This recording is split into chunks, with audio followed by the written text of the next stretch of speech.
quiser falar, ela se explica, entendeu? Acabamos de pegar uma colmeia no lugar que ia ser devastado e estamos recuperando uma colmeia, entendeu? De uma abelha nativa, onde vão fazer um condomínio, uma obra.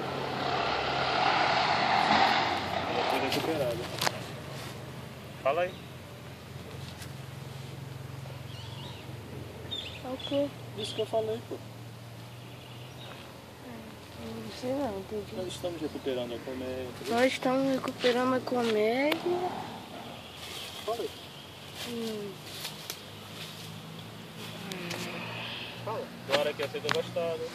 Nós estamos recuperando a comédia, um lugar que ia ser devastado. Não tá filmando nada aí, gente. Não tá prestando atenção.